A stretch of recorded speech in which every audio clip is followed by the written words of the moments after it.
तो चलिए आज हम लोग शुरू करते हैं मेंसुरेशन। मेंसुरेशन में ये 2D पार्ट है। इतने जो पॉइंट्स आप देख रहे हैं, इन पॉइंट्स को जानने आपके लिए ज़रूरी है।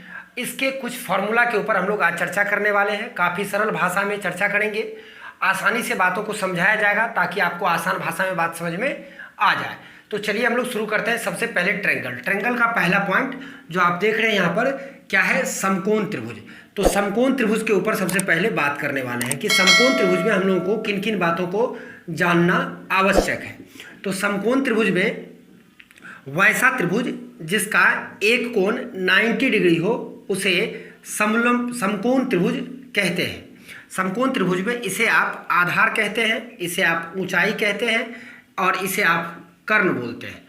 LBH आप इसको इंग्लिश में बोलते हैं। चलिए, तो इसका सबसे पहला प्रॉपर्टी क्या है कि जब आधार का स्क्वायर करते हैं और ऊंचाई का स्क्वायर जब आप करते हैं तो दोनों को जोड़ने के बाद यह जो कर्ण का स्क्वायर है वो आपको प्राप्त होता है। मीन्स कहने का है कि बेस और परपेंडिकुलर दोनों के वर्गों का योग हाइपोटेनस के वर्गों के बराबर होता है। समझ गए? तो इसके बारे में ये सबसे मेन पॉइंट हो गया, मेजर पॉइंट हो गया। ये राइट एंगल ट्रायंगल का ये बेसिक कंसेप्ट हो गया। अब है कि समकोण त्रिभुज का क्षेत्रफल अगर आपसे पूछ दिया जाए कि इसके क्षेत्रफल क्या होंगे, तो इसके क्षेत्रफल हो जाएंगे 1/2 आधार गुना ऊंचाई। मीन्स कहने का है 1/2 बेस इंटू हाइट अगर आप कर लेंगे तो क्षेत्रफल निकल जाएंगे। जैसे यहाँ पे क्या होगा कि कर्ण दिया हुआ होगा, ऊंचाई दिया हुआ होगा, आधार दिया हुआ नहीं होगा, तो इस फॉर्मूला को यूज करके आप आधार निकाल लेंगे ऊंचाई और कर्ण का वैल्यू पुट करके, और यहाँ से आधार इसमें पुट करके आप यहाँ से इसके एरिया को जान सकते हैं। तो ये तो रहा समकोण त्रिभुज का बात। समबाहु त्रिभुज के बारे में बात। मोस्टली क्वेश्चंस इसी तीनों ट्रायंगल के ऊपर रखे जाते हैं, इसीलिए हम लोगों ने इन पॉइंटों को फोकस किया है। तो उसके बाद हम लोग आते हैं समबाहु त्रिभुज में। समबाहु त्रिभुज किसे कहते हैं? वैसा त्रिभुज जिसकी सारी भुजाएं क्या हो, इक्वल हो। ये और ये आपस में सब बराबर है। अगर यह a सेंटीमीटर है, ये भी a है और ये भी a सेंटीमीटर है, तो इसका परिमाप क्या हो जाएगा? इसका परिमाप क्या हो जाएगा? a + a यानी कि 3a। इसे कह सकते हैं 3 गुना 1 भुजा, मतलब कि एक भुजा के माप को 3 से मल्टीप्लाई कर दें तो 3 टाइम्स ऑफ a आ जाएगा, जो इसका पेरीमीटर कहलाएगा। इसके बाद आता है इसका क्षेत्रफल। इसका क्षेत्रफल क्या हो जाएगा? तो इसके क्षेत्रफल को आप चाहे तो निकाल भी सकते हैं, फॉर्मूला से याद भी रख सकते हैं, चाहे तो आप निकाल भी सकते हैं। देखिए, समबाहु त्रिभुज में यहाँ से यहाँ डाला गया लंब सामने वाली भुजा को 2 बराबर भागों में बांटती है। ये भी a/2 हो गया और ये भी a/2 हो गया। अगर यह a है, ये a/2 है, तो राइट एंगल ट्रायंगल में ये जो पार्ट है, मतलब कि यहाँ से लेकर के अगर इस पॉइंट का नाम हम लोग D रख दें, मान लीजिए यहाँ से यहाँ तक D है ये पॉइंट, तो AD का लेंथ जो होगा वह a² - a/2 का स्क्वायर होगा, यानी कि AD बराबर होगा √a² - a/2 का होल स्क्वायर। तो आप कहेंगे यहाँ से 4, यहाँ 4a² - a², 3a² में a बाहर आ जाएगा, √3a बाहर आ गया, नीचे में जो 4 था वो 2 बन गया, यानी कि जो हाइट है इसका यह पता चल गया √3a/2। अब हम लोग राइट एंगल ट्रायंगल का ये फॉर्मूला लगा दीजिए, 1/2 बेस इंटू हाइट और उसी को 2 टाइम्स कर देंगे, तो 1/2 बेस मतलब a/2 इंटू हाइट मतलब √3a/2, और इसको 2 टाइम्स कर देंगे तो एरिया ऑफ डेल्टा ABC आ जाएगा आपका। तो डेल्टा ABC के लिए गुना 2 अगर कर लेंगे तो ये कट जाएगा, तो फॉर्मूला आपके आ गए √3/4 इंटू a², जिसको कि आप कहते हैं √3/4 गुना भुजा स्क्वायर। समझ रहे हैं मेरी बात को? तो समबाहु त्रिभुज में आपको मेन इस पॉइंट को डिनोट कर दिए हैं, जिससे कि आपको याद रखना है। तो हम लोग चलते हैं नेक्स्ट में विषमबाहु त्रिभुज में। तो विषमबाहु त्रिभुज में क्या है कि अगर आप विषमबाहु त्रिभुज में फॉर्मूला थोड़ा सा ट्विस्ट आपको दिखाई देगा फॉर्मूला में, तो खैर कोई बात नहीं, अक्सर एग्जाम में क्वेश्चंस पूछे जाते हैं, तो आप अगर याद रख लेंगे तो आपके लिए ये फायदा ही होगा। चलिए, यहाँ पे वृत्त था और ये अर्धवृत्त था जो कि अपना मिट गया था। तो हम लोग चलते हैं उसमें विषमबाहु त्रिभुज में।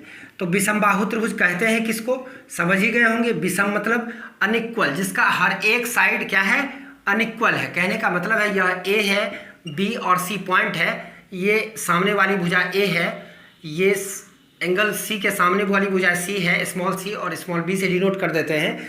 तो इसकी हर एक साइड क्या है, A does not equal to B does not equal to C, हर एक भुजा बराबर नहीं है। ऐसे में इसका परिमाप क्या होगा, तो हो जाएगा ए प्लस बी प्लस सी, और हाफ ऑफ परिमाप क्या हो जाएगा, हाफ ऑफ पेरीमीटर क्या हो जाएगा, 1/2 ए प्लस बी प्लस सी, या इसी को हम लोग लिखते हैं ए प्लस बी प्लस सी बाय 2। मेरा कहना है कि इसी को हम लोग एस से डिनोट करते हैं, एस बराबर ए प्लस बी प्लस सी बाय 2। अब यहाँ से एस क्या है, एस का मतलब हो गया पेरीमीटर का आधा।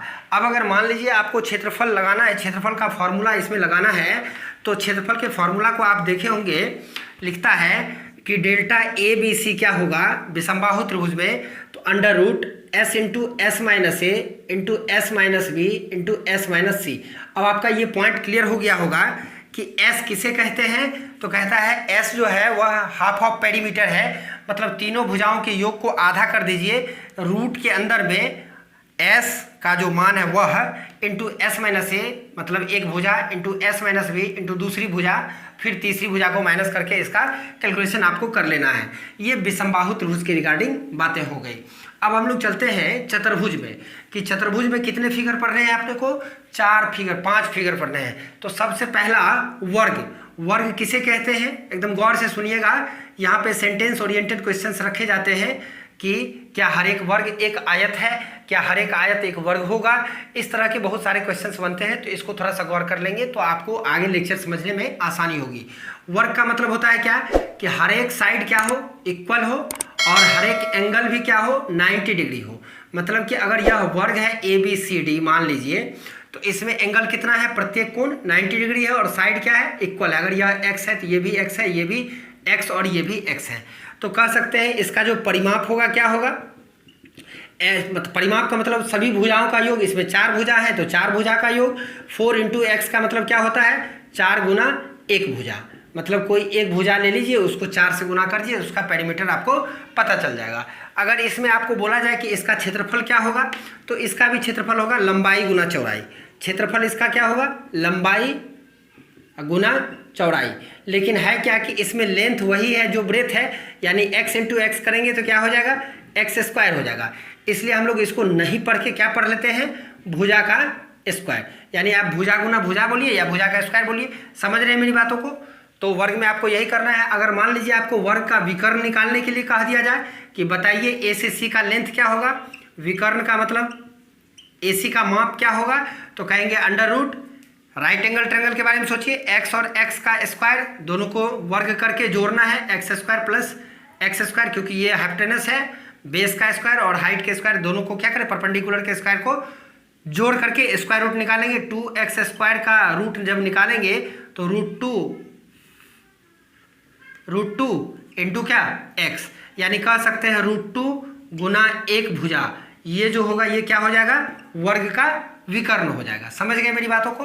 तो अब हम लोग चलते हैं आयत के ऊपर कि आखिर आयत क्या है, क्या है फिर इसका फिगर, आयत का फिगर कैसा होता है। तो कहता है सामने की भुजा क्या हो, आमने सामने की भुजा क्या हो, बराबर हो, और हर एक कोण कितना हो, 90 डिग्री हो। मतलब कहने का है ये साइड इसके बराबर हो और ये साइड इसके बराबर हो, एंगल कितना हो, 90 डिग्री हो, प्रत्येक कोण 90 डिग्री हो, और हर एक कोण 90 डिग्री हो, और सामने की भुजा क्या हो, समान हो। मीन्स कहने का ये है कि अगर मान लीजिए कि यह लेंथ है, बड़ी भुजा को एल से डिनोट करते हैं, तो ये भी एल होगा। छोटी भुजा को अगर बी से डिनोट करेंगे तो सामने वाली भुजा भी बी, मतलब सामने की भुजा बी है तो बी है, बराबर है, एल है तो सामने वाली भुजा भी एल है। इसमें अगर परिमाप के बारे में बात कर दिया जाए तो कहेंगे L plus B plus L plus B, मतलब कह रहे हैं L plus B plus L plus B, चारों भुजा का योग, यानी 2l प्लस 2b लिख सकते हैं। 2 जब कॉमन ले लेंगे तो 2 इंटू एल प्लस बी हो जाएगा। तो ये इसका क्या हो गया, परिमाप हो गया। अगर मान लीजिए आपसे कह दिया जाए कि इसका विकर्ण क्या होगा, मतलब कहने का है कि ये ए बी सी और डी से अगर डिनोट कर दें तो लेंथ ऑफ बी डी क्या होगा, थोड़ा सोच करके बताइए। लेंथ ऑफ बी डी क्या हो जाएगा, विकर्ण जिसको आप बोलते हैं आयत का विकर्ण,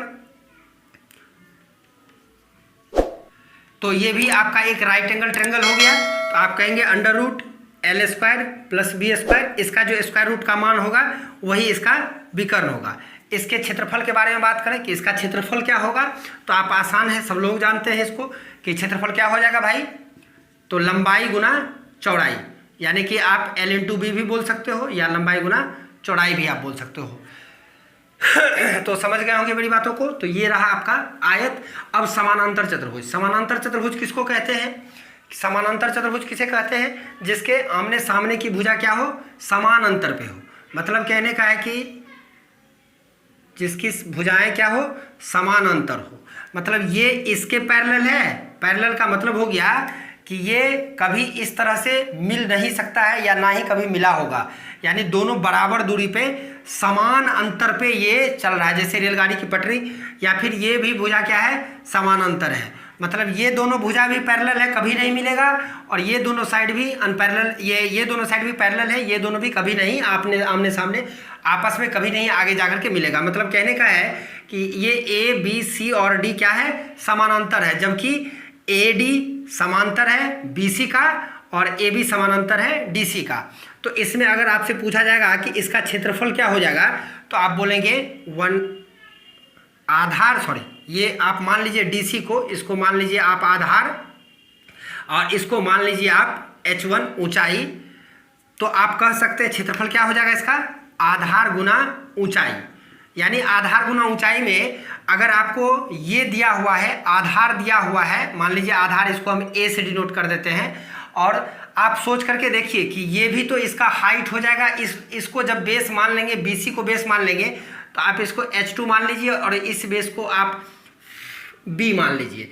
मतलब दोनों फार्मूला हो सकता है, यानी कि एक पॉइंट ऑफ व्यू से कहेंगे तो क्या बोलेंगे कि इसका क्षेत्रफल क्या हो जाएगा, तो जब आपको ये आधार दिया रहेगा तो A इंटू H1 हो जाएगा, और जब आपको ये आधार दिया रहेगा तो क्षेत्रफल क्या हो जाएगा, B इंटू H2 हो जाएगा। कहने का मतलब है कि आधार ये रहेगा तो ये जो आधार है वहाँ से H, अगर यह आधार रहेगा तो जो आधार है वहाँ का, दोनों के बीच का दूरी, लंबवत दूरी बोलते हैं इसको। तो समझ गए होंगे आप कि समानांतर चतुर्भुज का क्षेत्रफल आपको कैसे निकालना है। तो आइए हम लोग चलते हैं समचतुर्भुज के ऊपर। समचतुर्भुज किसे कहते हैं, वैसा चतुर्भुज जिसकी चारों भुजाएं क्या हो, समान हो। यानी कहने का मतलब है कि इस प्रकार से भी हो सकता है, क्योंकि एंगल 90 डिग्री हो जरूरी नहीं है, और इस प्रकार से भी हो सकता है। यानी कि कह सकते हैं कि वर्ग जो है, एक वर्ग जो है वह क्या है, समचतुर्भुज है, क्योंकि इसकी भुजाएं भी आपस में क्या है, समान है, और ये भुजाएं भी आपस में समान है। मतलब कहने का है कि इस तरह के फिगर में, यानी समचतुर्भुज में जब आपसे पूछा जाएगा, समचतुर्भुज में जब आपसे पूछा जाएगा कि इसका क्षेत्रफल क्या होगा, समचतुर्भुज का क्षेत्रफल क्या होगा, तब आप क्या निकालेंगे, तो आप बोलेंगे, सुनेंगे मेरी बात को गौर से, इसको बोलते हैं D1 और इसको बोलते हैं D2।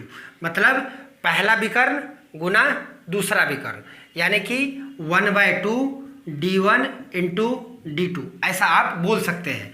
अगर आपको यह पता ना हो, अगर आपको ये हाइट भी पता है, तो आप आधार गुना ऊंचाई भी कर सकते हैं। आप इसके बदले अगर हाइट पता हो, आपको गौर से सुनिएगा, अगर H पता हो तो कह सकते हैं आधार गुना ऊंचाई, आधार गुना ऊंचाई से भी आप इसको निकाल सकते हैं। हम लोग प्रॉब्लम में आएंगे तो इसके यूज को जानेंगे कि कैसे यूज करना है। समलंब चतुर्भुज के बारे में बात करते हैं। ट्रेपेजियम बोला जाता है इसको। ट्रेपेजियम क्या होता है, तो कहता है जिसकी दो भुजाएं समानांतर हो, बस सिर्फ दो भुजाएं समानांतर हो, उसे समलंब चतुर्भुज बोला जाता है। जैसे इस तरह का फिगर आप देखे होंगे कि मान लीजिए ABC और D ये फिगर है जिसमें ये दोनों पैरेलल है, जबकि ये दोनों पैरेलल नहीं है, क्योंकि ये दोनों आगे बढ़ाएंगे तो मिल जाएगा। तो कहने का मतलब हुआ है कि यहाँ अगर यह मान लीजिए कि H है इसका हाइट, तो कह सकते हैं कि समलंब चतुर्भुज का जो क्षेत्रफल होगा वो क्या होगा, तो 1/2 समांतर भुजाओं का योग, समांतर भुजाओं का योग अगुना क्या, समानांतर भुजाओं के बीच की दूरी, समांतर भुजाओं के बीच की दूरी। अब देखिए हम लोग इसको अगर लिखे थोड़ा बेहतर ढंग से तो ऐसा भी लिख सकते हैं 1/2, ये दोनों पैरेलल है, DC पैरेलल है AB का, आपको कह दिया जाएगा कि AB पैरेलल है DC का, तो आप कहेंगे 1/2 AB प्लस DC इंटू इसके बीच की दूरी, मान लीजिए ये H है, यहाँ पर मान लीजिए एक पॉइंट है AE, तो कह सकते हैं इंटू AE, जिसे कि फिगर में H से डिनोट किया गया है। मतलब कहने का है कि समलंब चतुर्भुज का क्षेत्रफल क्या होता है, 1/2 समानांतर भुजाओं का योग गुना समानांतर भुजाओं के बीच की दूरी। समझ रहे हैं मेरी बातों को। अब आप आते हैं वृत्त और अर्धवृत्त के ऊपर। तो वृत्त और अर्धवृत्त में क्या है कि आप समझ ही रहे होंगे मेरी बातों को। दो तरह से क्वेश्चंस आपके सामने रखे जाते हैं, थोड़ा समझ लेंगे फिगर को।